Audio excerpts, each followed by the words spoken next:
Bienvenidos a Trésor du Monde. Hoy, en esta segunda parte de el Médoc salvaje, que es una subregión claramente de Burdeos, visitaremos los parques a ostras, veremos cómo cambia el litoral del Médoc, visto que está costeado de ríos y el Atlántico.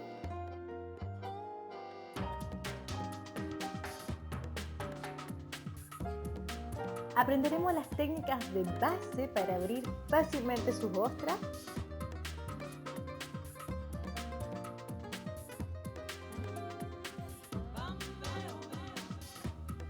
El Château Aubrizé abrirá las puertas de sus bodegas a sus amigos e invitados, a la bonne franquette, como ellos dicen. Conoceremos otros viñateros de la región de Burdeos, sin olvidarnos de la segunda parte de la receta de Christian Denis, estas salchichas de Maigret y Canard que se ven tan deliciosas. Acompáñenme.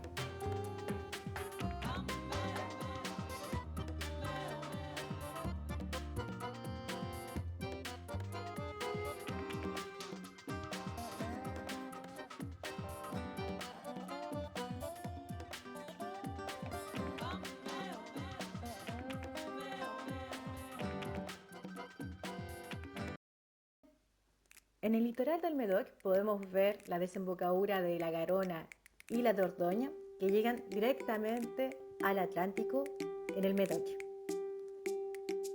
¿Qué es lo que se pesca en estas casas? C'est le carlet. Parce qu'on pêche du carlet. Tu sais, c'est comme des sols, mais des sols de fleuve. Il s'appelle le carlet. Le poisson s'appelle le carlet. Regarde cette beauté. C'est magnifique. Como pueden ver, es la marea del Atlántico que en este momento está baja. Este camino nos lleva a un parque de ostras muy especial, visto que estamos literalmente en una zona pantanal.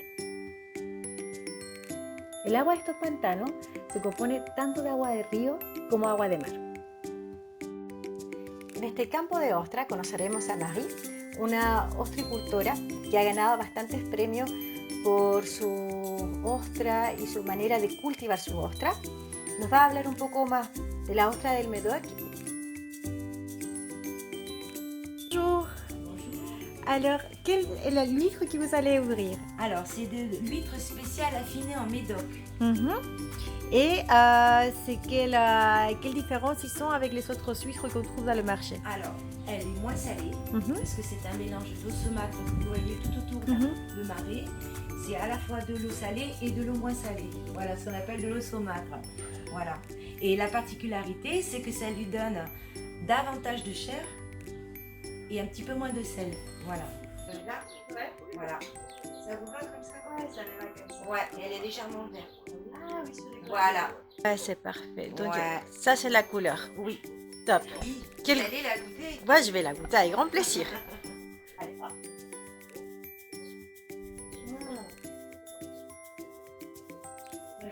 Voilà. Voilà, ça c'est la particularité des marais, ça leur donne de la chair. Voilà, l'élevage, combien de temps? Alors, l'élevage, il faut 3 ans pour faire une huître, ça c'est certain. Elle ne se fait pas ici, parce qu'il est autorisé ici l'affinage. L'affinage, ça veut dire qu'on amène des huîtres qui sont déjà en maturité, adultes, et qui, parce qu'on a l'autorisation que de 6 mois d'affinage en marais. Voilà, on ne peut pas aller au-dessus. Voilà. Donc on amène des petites quantités pour pouvoir justement lui donner cette qualité de vie. C'est-à-dire qu'on met sur la superficie qu'on a, on met des toutes petites quantités, c'est pas envie de mètres carrés, afin qu'elle puisse profiter justement il y ait moins de sel, mais il y a plus de phytoplancton. Donc elles se nourrissent davantage et elles sont moins brassées par les courants. Et donc ça leur donne la particularité d'avoir un peu plus de chair. Oui, c'est très charnier. Oui, et le goût, vous avez davantage de goût de l'huître. Voilà. Elles ne sont pas embêtées si tu veux parce qu'elles sont là dans oui, ce marais. dans des petits carrés. Donc elles sont calmes, elles ne sont pas comme en pleine mer, tracées par le marais. Exactement. Voilà. C'est des sucres sels. C'est des huîtres sel, voilà. C'est gentil ça. Oui. Después de esta visita tan instructiva con Marie, nos dirigimos al Château Aubrizé.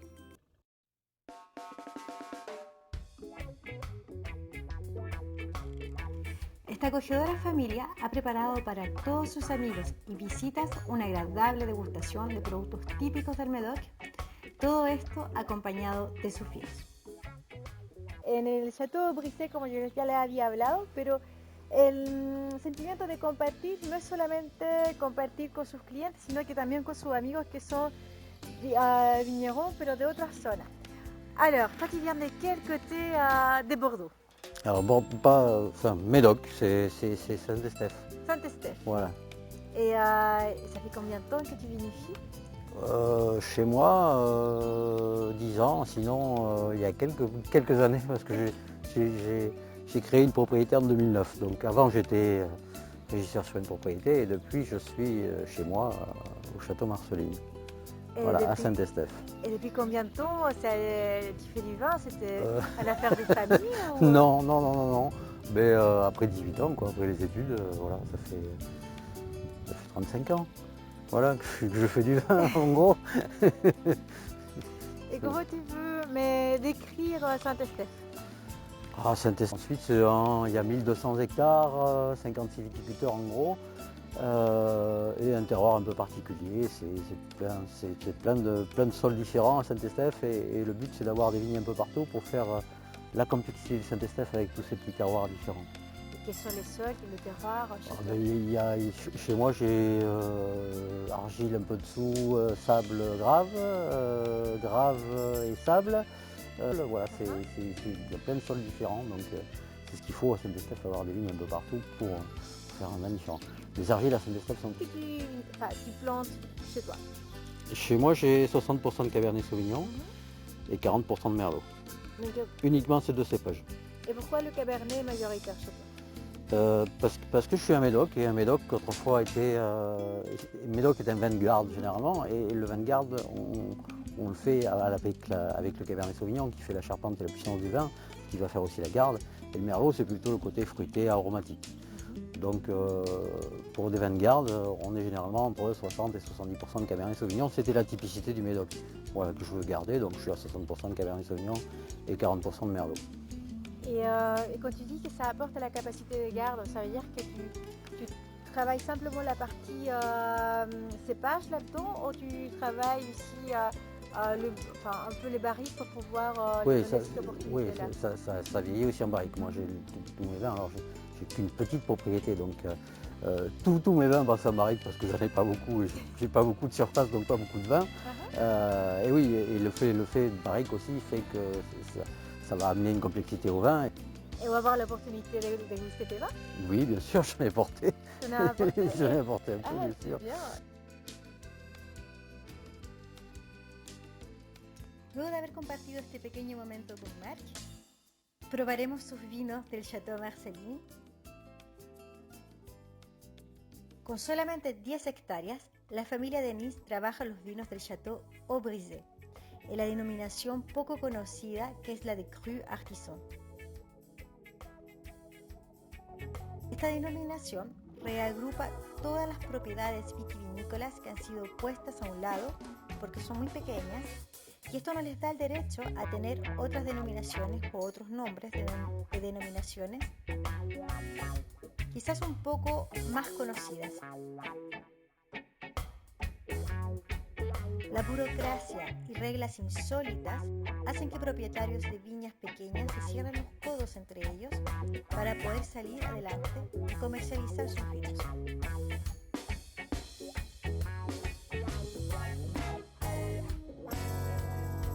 Es imposible venir al Médoc y no conocer las técnicas para abrir una hoja. Atención, el video corre.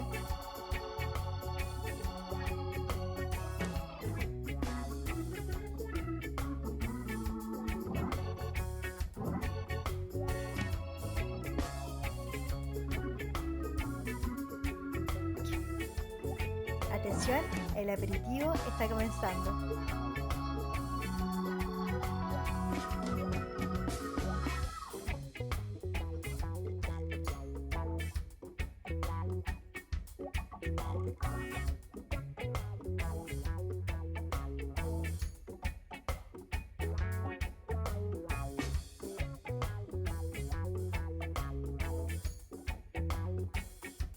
La acogida en la bodega del Chateau Aubrisé es muy grata. Nos hacen sentir como si todos fuéramos de la misma familia. Esta cariñosa familia es un ejemplo en la acogida y la amabilidad para mí en el Médoc.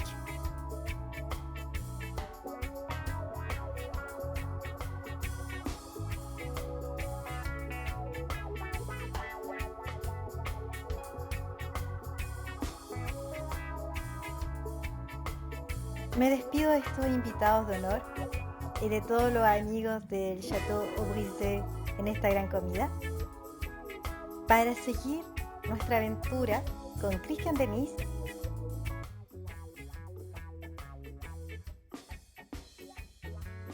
y ver la receta del magret de pato con Christian Denis.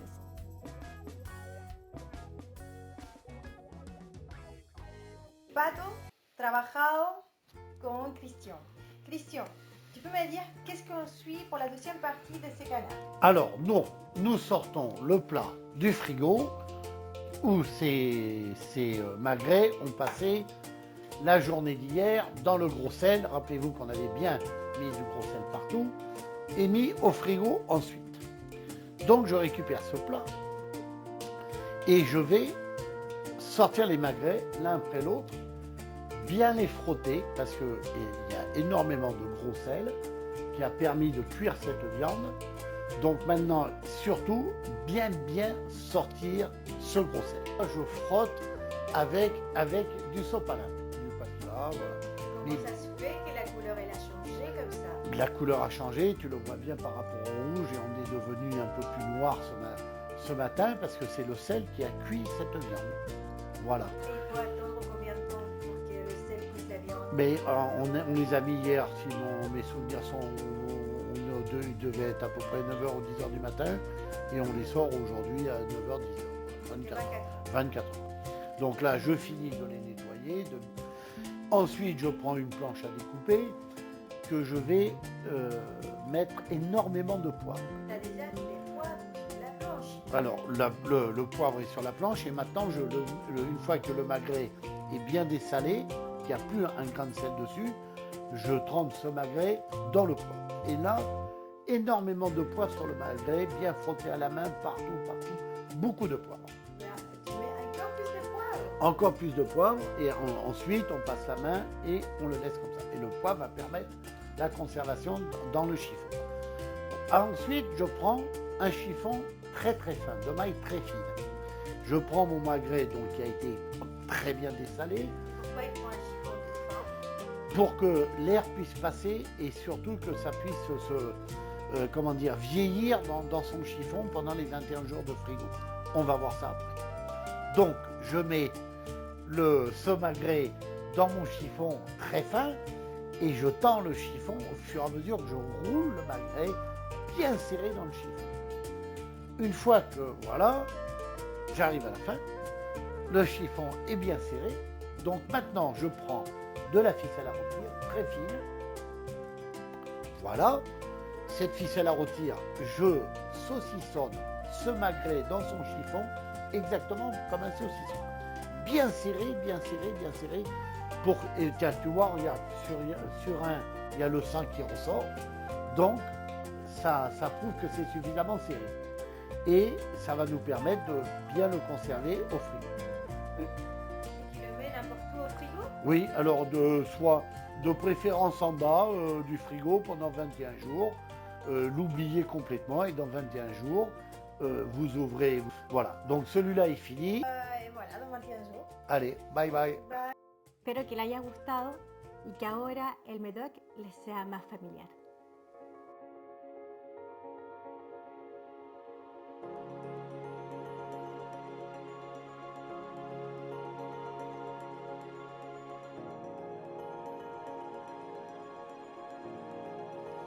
Me despido de ustedes y los espero en un próximo post.